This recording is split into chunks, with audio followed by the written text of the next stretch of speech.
Alright guys, Patreon listeners, Honest Sarcastic, I don't even know why I say my name, you guys know me, come on. But, alright, so this video is gonna go over some stuff Jay Stevenson asked about. I'm going to ramble a metric shit ton. I would probably say, if you want, go like 1 1/4 speed. Sometimes I do talk fast, I try to slow it down, so 1 1/2 may be tough.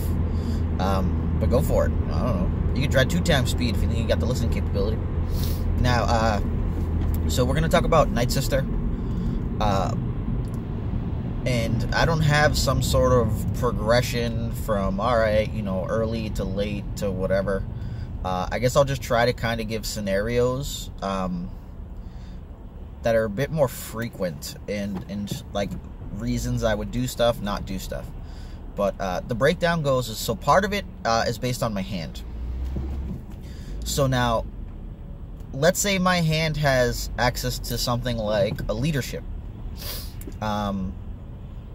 So like I play my 2-drop weapon, you know, I roll out 7th. Things that will matter here will be like, alright, what did the ID9 droid died show? What did I show a bunch of damage? Did I show like a resource? Did I whiff? Do I have things like trust your instincts? So like the expectation is for the most part you'll plan out your round kind of like an outline. You're like, alright, well, I'll play my upgrade, I'll roll out, I see what I get, I reassess from there. If I hit a resource, I take the resource assuming the opponent has no disrupt showing. Then I can immediately leadership if I want to show them that I have the untap and kind of make them like afraid of the situation. Sometimes also though that will cause them to go a little buck wild. Now there's some dilemmas here. Let's say I'm playing against a fast deck. And what I mean by fast is I mean like their damage output, not their action speed. Because like I prefer to play against decks with like fast, you know, roll out, resolve, I'm done. But so let's say they can hit kind of hard. Sorry, 1 second, I had a alarm. Let's say they can hit kind of hard, and if I cape the 1 resource, I could be threatening best defense or any other removal that they may or may not know is in my deck, so, which is fine. But now here's the thing you have to take into consideration. Do you have something like a doubt in hand? If you have something like a doubt in hand and they're rolling out a die with a disrupt, it's going to change the decision tree for the next action, because this is what could happen. Let's say they roll out a 2 damage on a Boba and a disrupt on like an X8. You now have to probably just cast a leadership to untap and then take the damage. Now let's say you had some time in between there, and instead of activating the leadership right away, you rolled out your Nightsister. This would have caused, and yeah, sorry, we haven't even got the Nightsister pings yet, but I'm just trying to give a rough breakdown, like, because these small little bits of actions back and forth like change everything dramatically. So let's say you roll out your Nightsister instead. The thing you didn't take into consideration is that Boba's die, if I'm not mistaken, has a disrupt side on each of them. So if there's an X8 also, they're 40% to hit the disrupt, and then they are assuming the special, and you're showing like a 2 of some sort. Boba's 75% to hit damage. So if you were planning to doubt something, you couldn't have activated Nightsister there, and that would have essentially been a potentially drastic big mistake. Because now let's say Boba hits the 2, everything on the table showing 1s or less. If you doubt the die and he hits the disrupt, he stole your resource, you now can no longer leadership. If you doubt the die and he hits the special, you're like, oh, okay, cool, like it was 1 damage, and that's why you kind of doubt dice, trying to just limit the what's going to happen to you. So like, oh, the +3 on Ancient, well, I could take the base, but like, how many base sides do they have with melee? Do I take the base and then risk fighting through another base, or do I just hit the Ancient knowing that worst case scenario is they get 1 damage, shield, or resource. I've used doubt to limit completely that 2 additional damage that was going to get dealt. So then, like, the pros and cons there have to get weighed, whether you rather just take max 1 damage or try to prevent them from being able to use that 3. So, like, this small stuff. So, like, you have to be aware of that action differential. There's going to be times where you don't want to stand up your 7th sister like that. And, the times for that are going to be, like, versus a yellow deck that would run jump or a red deck that would run retreat while they have 2 and 3 resources. Because what's going to happen there is if you stand up and then they retreat or jump, unless for some like ungodly reason you've resolved a bunch of your dice and their dice are in the pool, you're going to have a bad time. So, like, this is where the disrupt comes into play, because our deck has all 5 dice that we roll out without upgrades at the beginning each have a disrupt side. So you have to kind of monitor. Like, versus hero decks, if you take their last resource, outside of yellow having Hasty and Lothcat, they're pretty much limited to what? Sound the Alarm and Caution. But, like, Sound the Alarm is the only one that really messes with your dice. Caution gets them shields. So, like, who doesn't have character dice? Can you wait long enough to resolve? Can you see what they're doing and scheming? You can get a lot of information by kind of just waiting around. And, like, if you watch the stream games, you'll probably see that quite a bit, where, like, oh, I have, 5 damage in the pool. They have dice in the pool. They're playing villain yellow. That dude would have immediately, he doesn't like you, my +3 or my base 2, depending on how he wanted to risk it. If he had it, he would have immediately doubted my damage. So, like, those kind of go out the window. In theory, they would have immediately done Sound the Alarm, but that does not mean just to focus the rest of your dice and then get damage in. Like, you'll probably just take your 5 and then make them regret it because you were showing, like, a focus side on your ID9 and they try to get max value on the Sound the Alarm. But so, like, there's a bunch of, like, small action things you have to take into deep consideration. So I guess what I'm going to do is I'm going to do what I cannot remember names right now, but someone has suggested me re-recording over my streamed matches to try to go over the decision making. The only dilemma here is that unless I can see all 5 cards of my hand, or every card in my hand at all times, I can't go through the full decision making, because it literally each separate card will make me determine how I want to handle things. Splitting up my indirects, deciding whether to roll a guy out or not when I, like, let's say rolling Sienna when I have a leadership, and deciding to just go into leadership on the next round when I have Fort and Axis, stuff like that. So, like, in theory, I think they had it at an angle where we'd be able to see my hand, but we'll see what happens. So I'll probably spend my days off this week watching those games and recording over them. I feel like that was a very good idea instead of just giving you guys some additional games. Sorry, one second. I'm getting text messages, and I have to make sure I don't get any work ones. So I'll go through that. Still have not got to Nightsister yet, but I needed to explain those small things because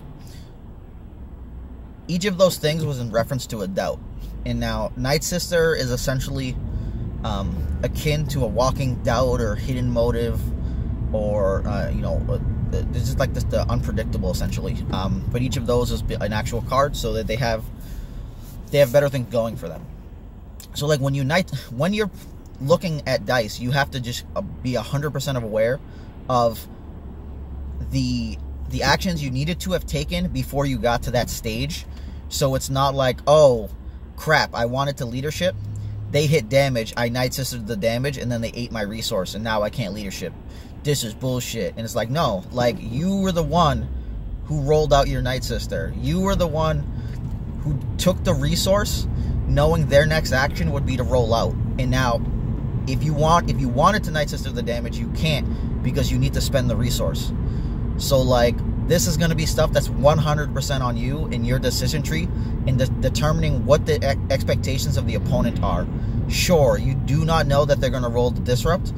You do not know that they're going to roll, like, 4 damage, 6 damage, or whatever. But, like, you're going to know your intent is, if they roll disrupt and damage, I instead need to play leadership. If they instead show 4 damage in a disrupt and you don't want to take 4 damage, you're going to have to Nightsister the damage and hope they don't disrupt you. Like, this is all going to be stuff that you have to be capable of like, coping with. One of the other things that you can do there sometimes is actually, because, like, maybe just activating Sienna instead's a better play. If you're on forward and axis, why did you activate Nightsister? She could have eaten 2, and then, like, if the disrupt wasn't going to be there. So then, like, the leadership stand up would be even better, because you could actually, if you've resolved your 7th dice, when 7th activates again, she could go and eat something like a base to stop any of the modifiers. Especially if they decide to, let's say, target your Nightsister, and you're just trying to, like, no, don't die yet. I want to be able to price a failure. So, like, there's going to be a bunch of decisions, and, like, I don't know if I've explained this recently, because there's a lot of you guys that are brand new. At any given time, you need to think every single action you can take. So if we ignore Nightsister for a bit, the breakdown is normally, of the cards in my hand, how many of them could I actually cast here? Not do I cast them here, but could I? Okay, is there a reason to cast it? So, like, let's say there's a doubt. Your decision tree goes based on every single die that your opponent has. And then you have to kind of think, all right, well, the dies they have, the size they have, what's the worst possible scenarios? Okay, what if they got a resource off the die I doubted? Does that change things immensely? Let's say your opponent is playing, I don't know what their opponent is doing, but like, your opponent's playing, like, Rainbow 5s, and they have, like, 1 damage resource. You have a doubt, and they have no resources. Like, sure, they could just have the bait and switch, so you could just doubt that die, and if they get the resource, you could, move on with your life. But if the 4 damage is going to be hugely relevant, like, just doubting the die, they get 1 damage, disrupt a resource, and, like, it's off the table. If you need your card in hand for your rerolls, then you can't do stuff like that. But if you're trying to prevent the bait and switch into 4, you could do that. Or you could just let them do the 4. Guardian a 1 or something, and kind of just go from there. And, like, see what happens. So, like, each of these things is going to immediately be a decision tree. Do I over my upgrade? So, like, you have a droid die down. Do you override into Ancient right here? My droid dies in the pool. It's showing focus. Like, clearly, you most likely don't do that, but you have to be aware that that is a decision point. Okay, maybe you now have 6 damage. They haven't rolled out their damage guy, who has 3 dice that can each hit 2s in a pretty decent, margin. So that means if they hit 2 of them and you can't stop one of those dice, they're going to hit you for 4 and kill your guy. So you know what? Maybe you needed to override into Ancient. Like, these are just small things you're going to have to know throughout the course of the game, because our deck does not have an action sheet. Everything is going to be super duper slow and super duper dirtly, and when you're playing a slow dirtly deck, you have to think the good and bad things that could occur, and you'll just sometimes take risks that are percentage based. Like, alright, he's only 3% to hit 2-2-2 on all 3, but what if he goes like 2-2-1? Now what if you Nightsister and that die was like a hidden blaster die, so he's 50% to actually just kill your guy now? Like, it's small little things that are going to add up. So you definitely have to be aware of the number of actions that are going on, because you're playing what is equivalent to a 10 health deck. If your 7th sister dies, the game's probably over. Like, sure, if you're playing 2v versus 2 character deck and you, like, killed Sabine and Ezra finished off 7th, like, sure, in theory there, maybe your sister and your Sienna can take out the Ezra. But I don't want to see any part of that fight at all, because Ezra could get like a DL44 and then start plopping 3s, and then if your Nightsister die gets controlled each time, Sienna's only getting a 1. Your upgrades, if Mauls don't go on anyone besides Nightsister, you can get Ancient and an ID9 die. That's not going to go well for you. So try to stay away from that and only take the risk when you need to. Excuse me. My 7th sister died 1 time that entire event. 1. So be well aware of your whole protection and schemes going. People not knowing the deck list helped immensely. And on stream, to be honest, there were several situations that could greatly be just considered play mistakes. So I had a lot of breathing room, and the fact is of the matter, like, I played around a lot of cards, like a whole lot of them. So when I re-record, hopefully I can remember the feeling I'm getting from the situation, but I can read people better in person than obviously on TTS. So facial instruction, like descriptions, like the roles, like it's all small stuff. I can't recall all of that because a lot of it's just kind of intuitive after having seen people forever, but we'll see. Okay, so now let's get back to Nightsister stuff. So the same way that you think of Doubt for every single die is now Nightsister for every die, but now it's also including all of your own dice. My big rule of thumb is post-opponent's claim. What am I looking at as far as efficiency? So like, let's say I don't have a way to untap. They've claimed. I've got 2 dice showing blinks. Is there a card in hand that I just don't care about? And like, if I don't need it, I can survive without it. I'll probably just pitch it to re-roll those 2 instead of taking free damage on Nightsister. But so now we roll up again, and so we rolled those, and let's say that was a Sienna die and a 7th Sister die. So we get, you know, a 1 damage on Sienna and a disrupt on 7th. They have no resources. What I start to decide there is okay, if I want to use my Nightsister, I'm going to take 1 damage. Now, on the 7th Sister die and the Sienna die, we're going to look at them individually. Sienna's die, we currently have 1 damage. If we flick it, the +2 we cannot use, the blank we cannot use, and the disrupt we cannot use. So we're looking at 50%, the die is dead. We then get 2 resource sides, or 2 individual resource sides. Now, if we value the 1 damage over the resource side, then there's no way in hell we re-roll it because we already got our best side. If we value the resource side at the same or better than the 1, is where you have to decide, is the 1 damage worth it? Because the difference for this is now I can take a damage and re-roll this die for a 50% chance of being the same or better, or 50% to whiff. If you need the resource to, let's say, go into the next round and rise again, you're probably taking this every single time, because you'll take the 33% to get the resource, to then be able to rise, to stay alive with 7th, or like heal off, you know, 3, 4, 5 damage and get an upgrade down. So the benefits there are immense, assuming your expectation is that your 7th won't be in danger of like dying there, or you don't have to threaten to roll her out to show, like, let's say disrupt to keep someone off of a retreat or a hyperspace jump. Yeah, pretty much that. And then on the 7th Sister die, it's like, well, this one's much easier. I'm already on the dead side. So now if we look at her dice, we have 1 damage, 2 damage, shield, resource. The disrupt is dead, the blank is dead. So we're 66% to improve, and we're 100% to be the same or better.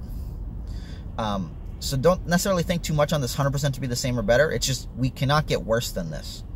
So now the decision tree here is, or the decision point here is, I can take 1 damage to have 66% improved numbers, or end up just kind of whiffing and back at the same spot. If I value taking 1 damage to deal a damage, then I immediately go, okay, well, that's 33%, that's great. If you take a damage and get the shield, you could resolve it, and it's almost as if you just never took the damage to begin with. So there is no loss there, and it's a huge thing that I love thoroughly when you have dice that have shield sides, because, like, sure, maybe you wanted the damage, but assuming we don't have like a Amal Saber showing, you know, 2, 3, 4, where the numbers change immensely, we'll take the shield and move on with our life. If it was gonna kill like a Sabine with a 1, we're gonna probably continue to ping until our Nightsister is almost dead, because they've claimed, and we can just get her off the table, and there's no reason to risk anything. And then if you get the resource, if you'd be happy with the resource, then it's good to go. If you wouldn't be happy with the resource and you only want damage or shield, I would probably still do it, because at that point you're saying the 1 or 2 damage is super relevant. And then it's like, okay, well, if it's super relevant, like, we do go for it, right? Like, because let's say this puts a guy at 1. So let's say the guy has 2 health left. We're then giving ourselves a 16% chance to just kill the guy. And the additional 14% is just to put them at 10, so that when we roll out in the subsequent turn, we get our percentages much better to just get the kill. Like, the ID9 die has one side. We'll have both sides on each of the 7th. And then I assume we probably have like an Ancient or another ID9 or something. That'd be good. Okay. Awesome. Sorry, 1 second. Reading note from the tenant. She's magically seeing holes in the basement where they might be coming, where mice might be coming in from. Holes don't just magically appear. So it means that she went looking for it and found it and didn't say anything till right now. Awesome. Yes. Hearing my dilemma. Sorry, guys. So, where were we at? So yeah, like, you have to be aware of that decision point. The same decision point applies to your opponent's dice as well. Okay, your opponent has a +3 on Ancient, and then like a 2 on a Kylo 2, okay? If they have the resource available, you're only 50% to stop the damage if you flick the Kylo, assuming they have no other base sides, or other sides that can get into base. But you are outside. You are 84% to stop the opponent from doing 3 with Ancient. So if we think of it a bit more like that, we could either be 50% to have them be not able to do damage right now, or we can be 84% to reduce their damage by 2 by taking a damage on Nightsister. So you can kind of almost think of it as like a Guardian there, where Nightsister stole the damage and reduced it. Like, sure, there's 16% to still hit the same damage, and now you took a free one. But if it flipped over to a 1, they might be pretty solid odds that they go and they resolve the damage, because they don't want Nightsister to continue being able to flip that dice. Like, if they're going to reroll, maybe the person rerolls the Ancient but leaves the 2 out, but now they have to risk whether Nightsister would go and flick the 2. Maybe they want you to flick the 2, because then you'll have taken 2 damage, and now they only have to hit her for 5, and kind of just don't have to worry about that ever again, and shut down your price of failures. So there's a bunch of different ways to do it, but it's kind of like it's really just risk assessment. Let's say you have 2 resources, and the die you want to flick for your opponent has a solo disrupt.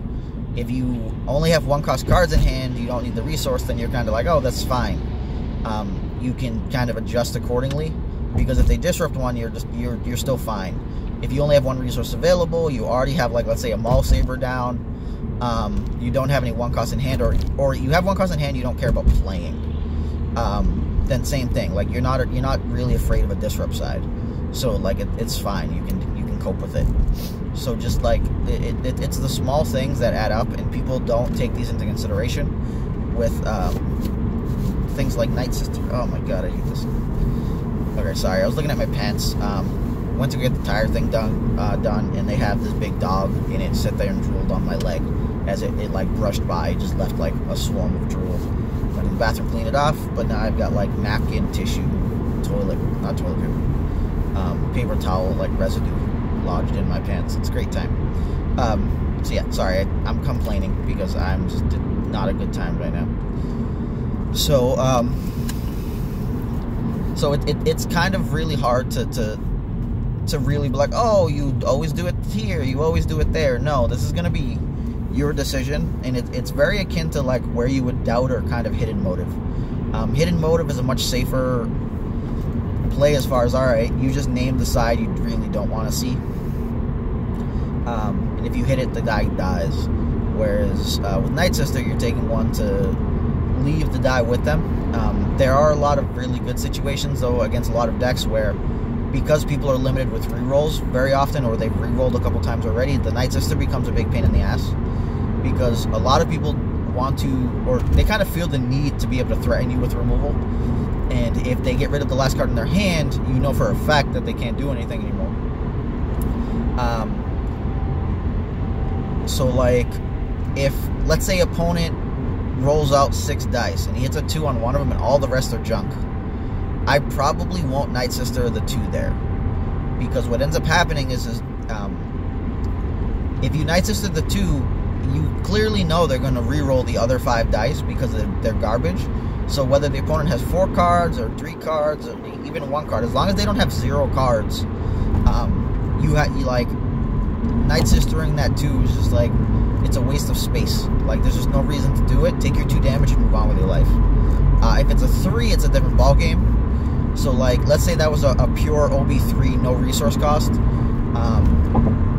You probably flick that just because it makes it, like, life will be much harder on them because it's only on that one side, and they don't have the resource available.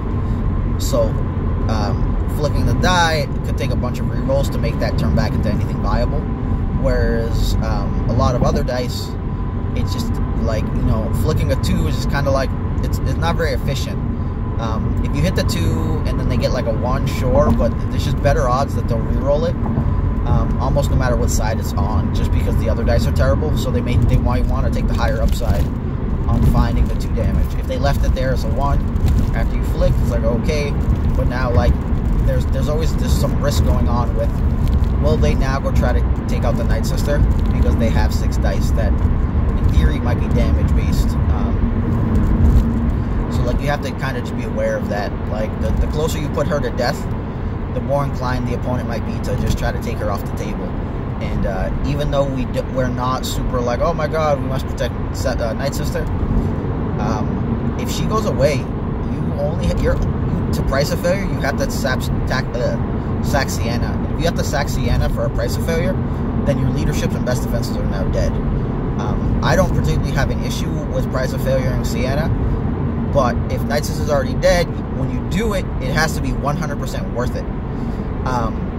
Like, when you have to go in there, like, either in such a bad place that you have to do it because you have to go for the kill there, or knowing that when you do the stuff, you're going to get the kill, because you have enough cards in hand to reroll. They're limited on life to, like, you know, 3 or 4 life, and you've got, you know, an ancient and a droid die still in the pool from your character ability, and, you know, your two things are already resolved. Like, you have to go in feeling pretty good about the percentages. And when I say pretty good, I don't mean your math if you didn't check it. Know your math. 5 droid dice is not 80% to hit a focus side. It's only 58. Know the math. It is important. It's technically a bit higher based on, like, the way you go and do stuff through over the round. But in general, it's not. You roll out 5 droid dice on a reroll, 58%. So yeah, hold on. Oh, so tired. So yeah, you really do want to know your percentages on this stuff.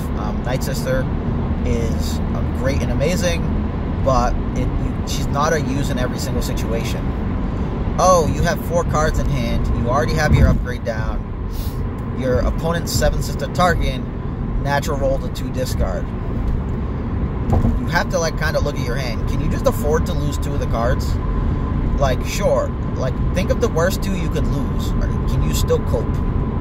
If you can, let him resolve the 2. It's like when they use a focus die to focus to a 2 discard, the game's changed a bit because they really want your hand.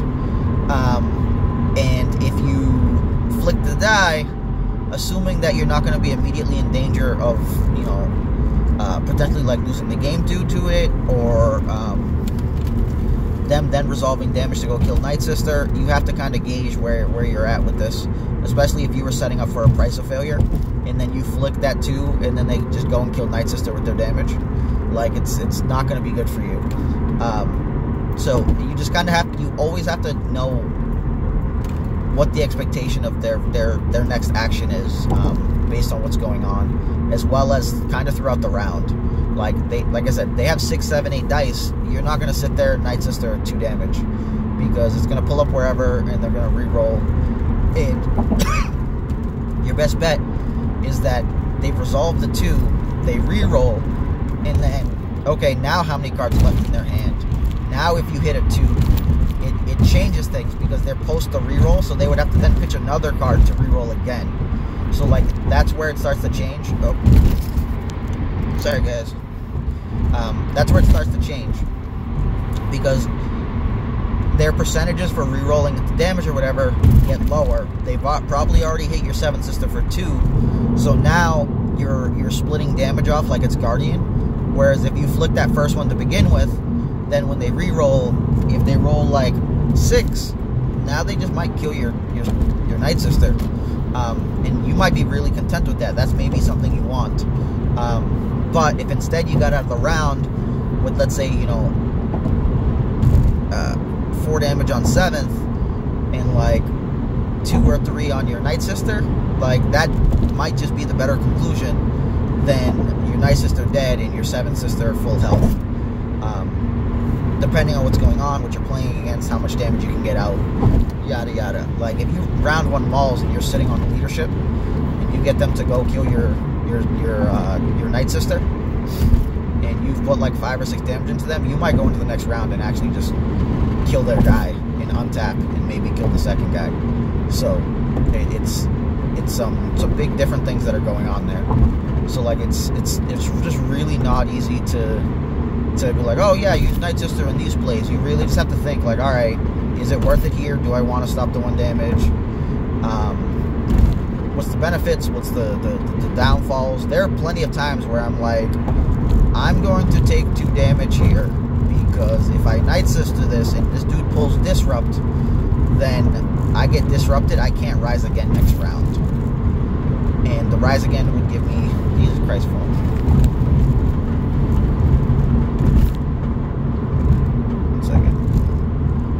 The rise again would, get you the upgrade, put you back into a reasonably healthy amount, and you don't have to worry about things. Because maybe, let's say you were already at 5, so they put you to 7, you rise, you're back down to 2. What is up with this thing? It's not tight. Second, I'm going to touch it while driving.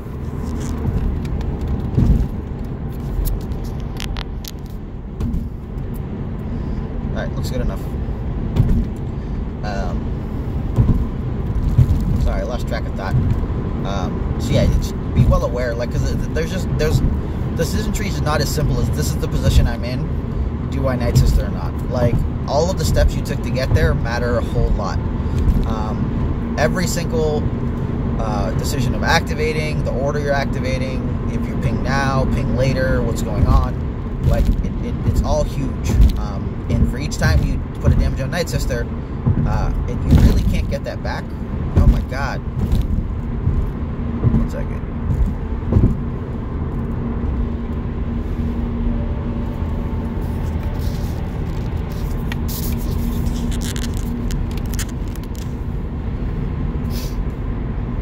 Stupid bumpy road. Now I'm diagonal, bitches. And I'm way on the side. Because I'm not going to sit there adjusting it while driving. But for the most part, as long as I keep my road, it's fine. So yeah.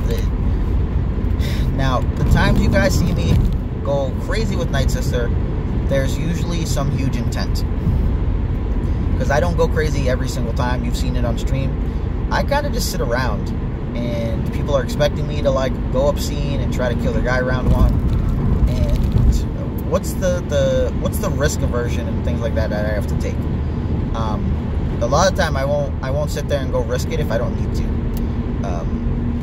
Because if I get out of round 1, my 2-drop upgrade, relatively, healthy, most of the time I just don't have any huge concerns.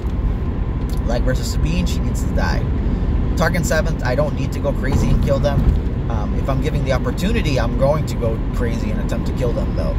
I'm trying to think what else is there. Like, any of the decks, so like, if I can somehow kill a Big Daddy Vader round 1, because I went Maul Saber, off of like an Enrage, and then I, plopped them for 5, and I can like leadership here, then yes, the Nightsister is going to go obscenely nutty and try to get the kill, or put him at such a high damage that when I go into the next round, there's pretty good odds to just pop him in the face and he's done.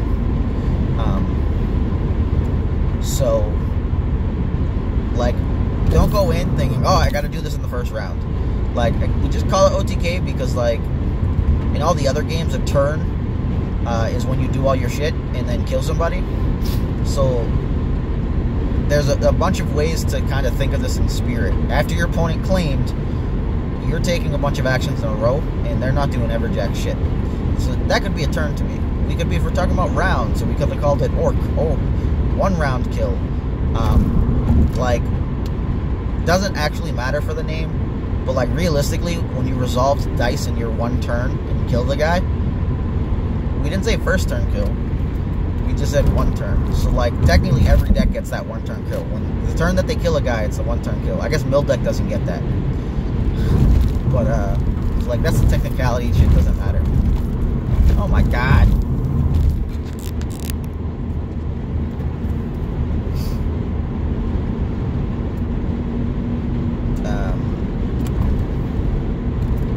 One second. I was checking the time. Is today a holiday?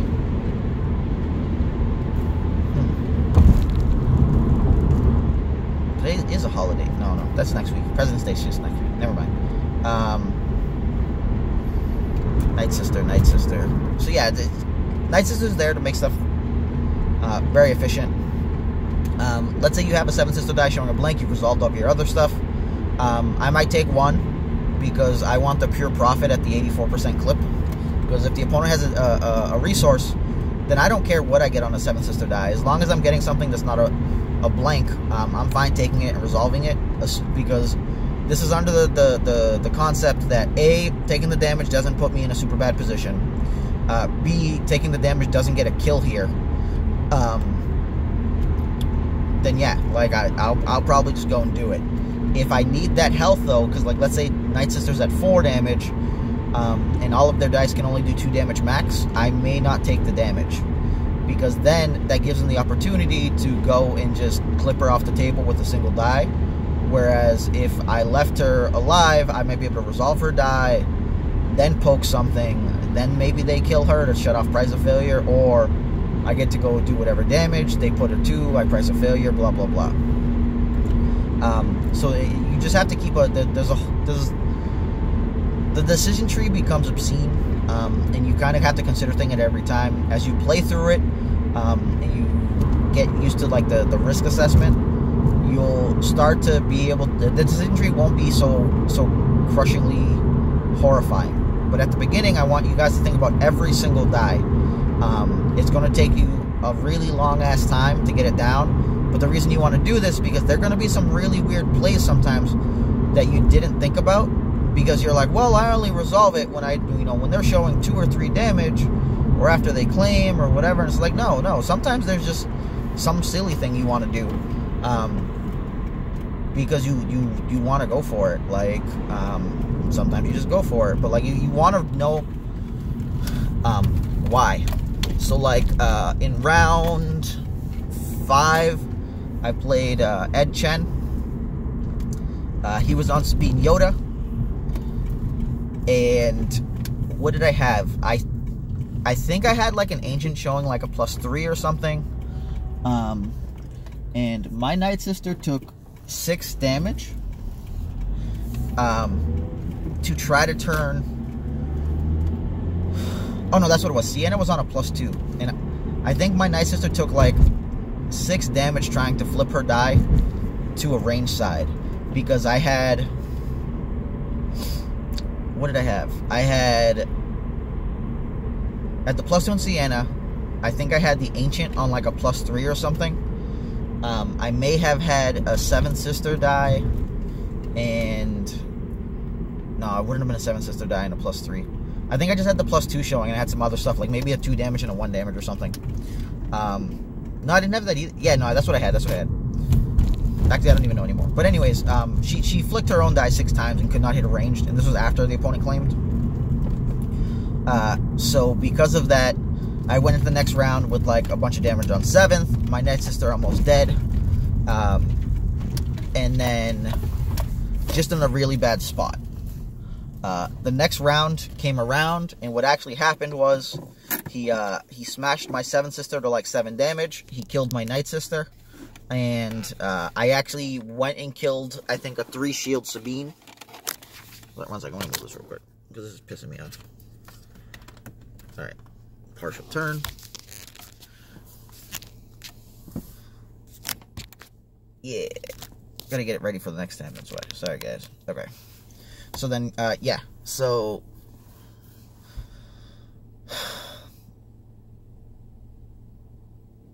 yeah, so then I ended up killing the Sabine.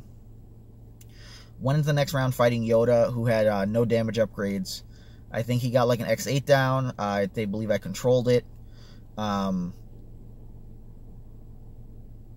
I think what happened was I think I enraged to go to like 9 or so, right? Like I stopped his die, or he did something, and then I rised again to go back down to like 3 damage, and I'm like, all right, I'll kill this Yoda, because I think the Yoda may have had, yeah, so when the turn I killed Sabine, I also put 4 more damage on Yoda.